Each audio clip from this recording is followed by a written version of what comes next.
Good evening, ladies and gentlemen, and welcome to the how many episode? The 14th episode of the Renotalk show. Wow, we are 14 episode old.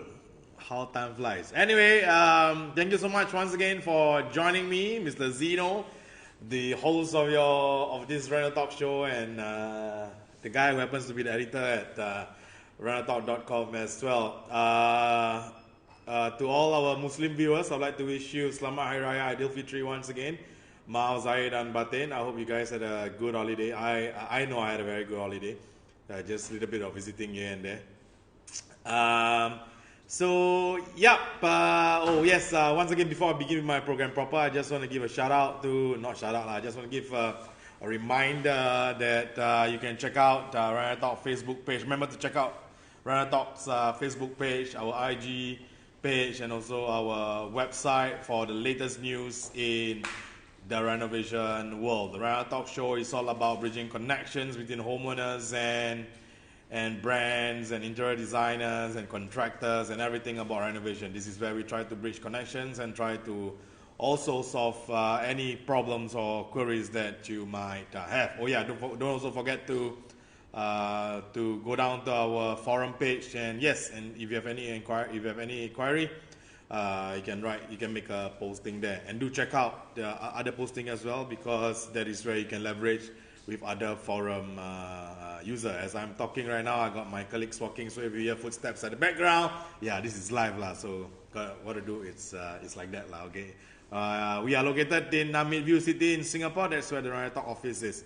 Okay, let's begin. Okay, today's topic, I'm going to talk about the differences between an ID and contractor. ID stands for interior designers, and contractor stands for contractor. So, yeah, I'm going to be sharing with you more on what's the difference between an ID and also a contractor.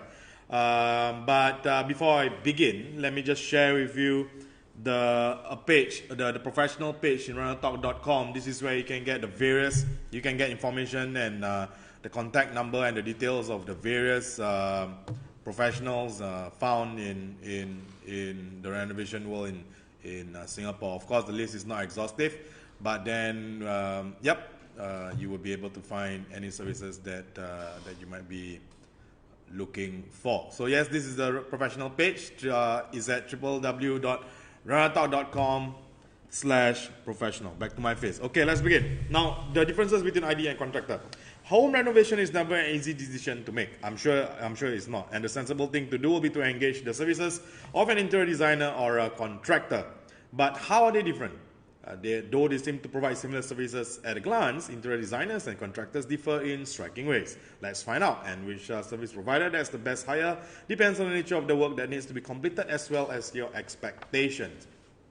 What is it about? Well, let's find out. Okay, let's begin with the ID, interior designer. Now, if both form and functionality are critical to your renovation needs, the interior designer is the professional that you might want. Whether it's a beautiful and functional kitchen design or a kid-friendly bedroom, they take charge of every aspect of the job, from planning, supervision of work, to finalizing the decor. Now, we're talking about somebody who's taking charge of your renovation needs, right? Especially when you have like what I mentioned earlier, a functional kitchen design or kid-friendly bedroom. If you are one of those which is organized and like to plan things, then perhaps you can do it on your own. But if you're not, then it's best to engage an interior designer. Now, interior designers start by discussing their client's needs to establish a better understanding of what the client wants. And the heavy construction work only begins once the general agreement has been reached. An open channel of communication is then maintained between both parties, which is you and the interior designer, the one that's paying, and the interior designer, throughout the duration of the project, keeping the client informed on its progress and giving him or her the option to intervene at any time. Now, look, let's say while going through the renovation, then you find out that you might not like certain aspect of that particular design. That is when you can intervene and tell your interior designer to make the changes that you want. Now, let's continue. Interior designers are more than willing to entertain your request to create a theme renovation work, whatever they may be. Now, example of what I mentioned earlier, it could be like a sports theme room, a Disney theme room, or try to emulate a kind of penthouse look in your house, in your abode, or in your flat. Okay. Oh yes. To find out more, if you wanna get inspiration behind like certain bedroom ideas or kitchen ideas, or anything else got to do with renovation or your house particularly, you might want to visit Renotalk.com/articles. They have really good articles there. You guys might want to check it out. Moving on, to ensure that a client's needs are understood, interior designers then proceed to produce a detailed 3D drawing of the project plans, which is presented to you for you to inspect, which can then be used both ways to communicate changes and suggestions from both parties to ensure that your needs are met as best as possible. Now, interior designers are highly autonomous in the sense, once that's done, interior designers also oversee the entirety of the process themselves, coordinating and supervising the work while keeping you happy, while keeping clients updated of the progress throughout the entire renovation process. Also, because of the higher level of autonomy assigned to interior designers, clients are freed of a significant amount of commitment that will otherwise be needed in overseeing the progress made by the contractors. So, like what I mentioned earlier, right? If you're one of those that is would just like to leave it to someone else, to take charge of everything, and then interior designer will be the person. But if you are the kind where you like to, where you think that you can manage everything, all single aspect on your own, then by all means, you don't have to engage anyone else. You can just do it and then get someone else to do the various work. But if you're not, then interior designer is a choice for you. Okay, now that's interior designer. Now, what about contractor? Now, contractor, they are a straightforward professional. I would want to say maybe straightforward will not be a good, will not be a proper term to describe them. I probably will describe them as somebody who has, or somebody who is a bit more direct compared to interior designer. Let's find out why. Now, contractors are all about functionality and mostly unconcerned with the final product aesthetic qualities. They carry out the jobs they take based strictly on a specific process, which usually leaves client with little choice for personalization other than, say, the type and design of the tile that to be used or the placing of electrical outlets. Their mode of operation does mean that contractors can charge less, and the right contractor will still do a very good job. This is perfect for clients who are not that particular when it comes to the aesthetic side of things. Nor do contractors provide advice and design ideas voluntarily, and they will only step in providing information when the clients make requests that will be architecturally unsound, or simply beyond what they are willing to do. So if you are looking for like suggestions or a pointer on some design aspect or design on the design side of things in your renovation, I don't think you will get it from a contractor, but you'll get it from an interior designer. But you never know. You can always ask. Just ask lah. It's just asking a question. If they help law. If they never help, then they don't help law.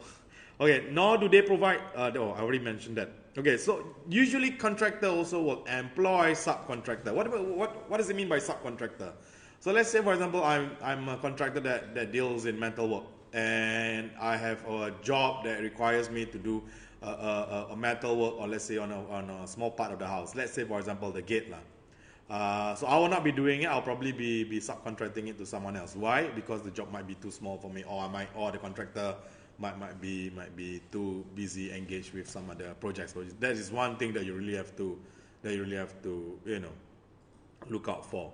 So like what I mentioned, they usually employ subcontractors.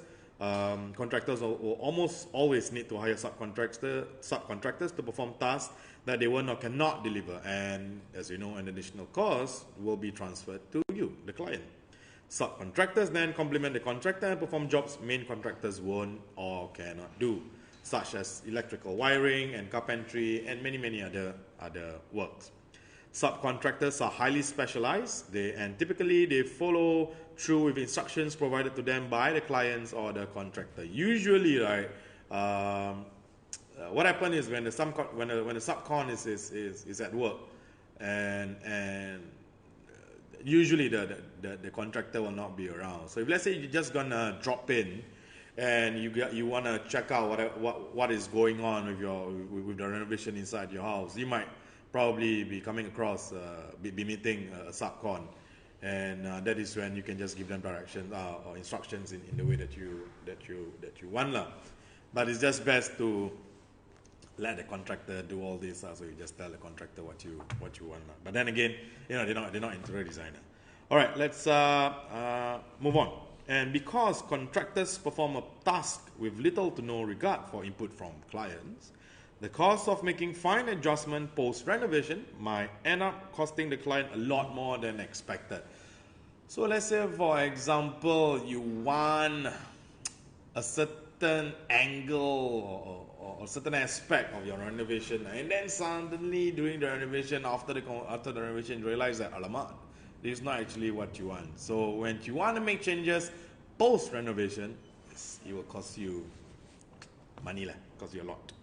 Okay, so next, contractors, they are held less accountable for errors. Now, if a problem does occur, for example, bad wiring layout, inappropriate use of materials, safety issues, contractors are likely to transfer all liability to the clients, claiming that they are just following instructions. Now, if things go south, which is down, north, south, be prepared to accept the fact that contractors are most likely going to stand by themselves and their subcontractors. If you want to find out stories on the reviews that we had received about contractors and subcontractors, you might want to browse through our forum page and seek it for yourself. I cannot show you that because I think just not. I don't think I'll do that. But if you guys want to find out, yes, please browse through the Renotalk forum and find out for yourself. Now, look, okay, your choice, right? Whether you want to choose interior designer or a contractor depends on a few factors or considerations. But before I do that, let me just quickly highlight and give you the brief differences between an ID, interior designer, and a contractor. Okay, this is the summary. Interior designer, comprehensive services for higher price. Contractor, basic services at base cost price. Interior designer handles full design concept with full consideration given to clients' needs and aesthetic preferences. Contractor, rigid, follows instruction only, are less accountable for error and inconsistencies. ID provides additional services and or advice post-renovation, while a contractor only performs work as agreed in contract. ID optimal for large-scale renovations, while a contractor optimal for large-scale renovation. A contractor has no prepared plans, but an ID prepares 3D plans for inspection. Go and check it out if you know what I mean. It's kind of cool actually if you have a very cool floor layout. ID is they have high autonomy and frees clients of commitment, while a contractor requires greater client involvement. The contractor also provides only marginal customization options, while an ID takes in client input regarding aesthetic preferences and customization. So basically, that's the basic difference between an ID and a contractor. So how do you choose? What are the considerations? What are the factors that you should choose before engaging an ID or engaging a contractor? Let's find out. First of all, is definitely without a shadow of a doubt, is budget. Money. Now, ultimately, it's budget that dictates the higher. Interior designers cost more as they provide a higher level of service, while contractors generally cost less but take minimal input from clients on how the job gets done. Now, it is possible to control for cost to get the best of both worlds, and that's by hiring the services of an interior designer to oversee only a partial part of the renovation, while then relegating the bulk of it to contractors to complete the rest of the work. Now, keep in mind, though, that cutting corners and hiring the cheaper service at the onset isn't prudent and could possibly cost more in the long term, as additional charges are incurred to rectify problems arising from poor workmanship and oversight. It happens. So, if you ask me whether there's a fixed timeline on when specifically that you have to go down and check the progress of your renovation, I do not have a specific timeline, but my best advice is go down as much as possible just to check it out. But we are all working adults, right? Most of us. So if you have the time, which I believe you should make that time to actually go down and just check out on your renovation progress. Okay, next factor is the scale of renovation required. The decision to hire an interior designer, for example, or contractor, should also depend on the scale of work and attention to detail required. Contractors are best suited for smaller jobs, where the outcome of the job will likely have no significant impact on the overall design of the house, or which is not important to you. But as the scale of the renovation increases, so do the potential for error and inconsistencies, and greater consideration should be given to hiring an interior designer instead. This rendering of a high degree of autonomy does mean that clients become very dependent on the skill and professionalism of the interior designer, and at the very least could result in a waste of time and money should their services prove unsatisfactory. Lastly, for this particular part only, it's a good idea that the client performs a thorough check of the interior designer contractor before hiring them. Just quickly, I also want to mention about reviews. Again, I think the Renotalk forum is a very powerful tool, a very powerful encyclopedic kind of tool where you'll be able to come across or to read reviews on IDs and contractors. So yes, if you have the time and you would like to find out more, please browse through our Renotalk forum. Just go up to the search column and just search for interior designers or contractor, and then you'll find a lot of postings made about these two particular terms and topics.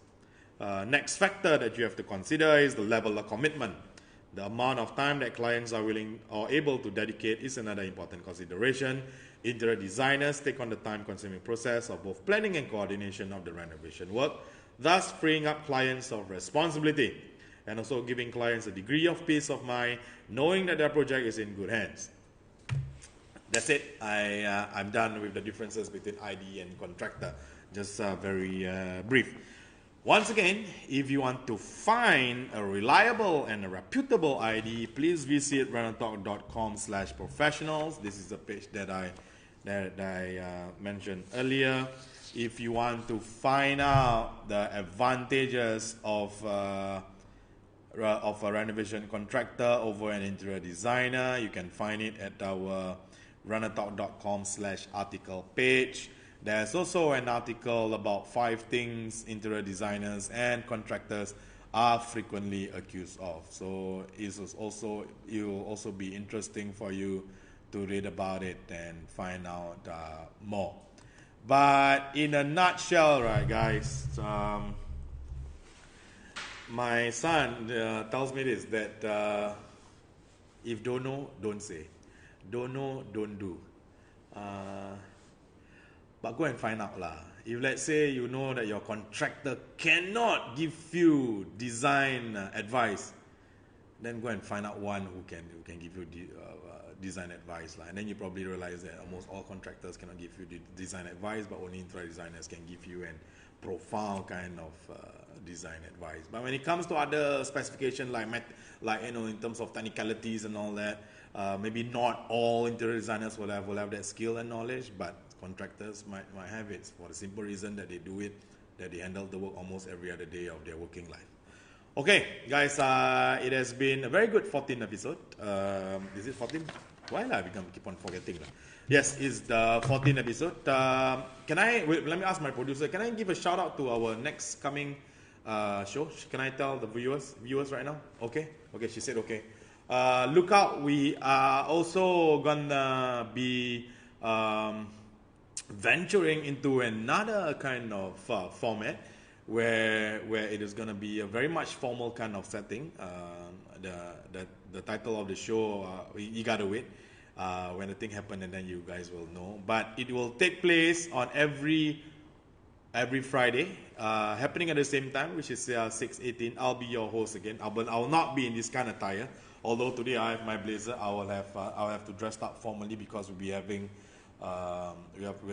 industry experts and certain major stakeholders, certain major industry stakeholders coming on board and be doing kind of like a talk show, just like the Renotalk show, but it's on a very much official format. Okay, saying that, I would like to thank viewers once again for joining us, and thank you for liking and commenting. Hopefully you guys will share and share this with your friends and relatives, and tell them that there is a show about renovation, the first in arguably the first in Southeast Asia, and definitely the first in Singapore. Okay, if not, then I hope you guys have a good weekend. Do not eat too much kueh and rendang and whatnot. You gotta be healthy, like, you gotta watch your diet, I should say. Okay, alright then, guys. If there's nothing, if there's any inquiry, drop me an email at Renotalk.com. Brands, marketeers, if you guys wanna find out more about what Renotalk can do in terms of your marketing solution, please drop me an email as well at Renotalk.com, and I will definitely answer to all your emails. Okay, this has been the 14th episode of the Renotalk Show. This is Z saying goodbye and see you again.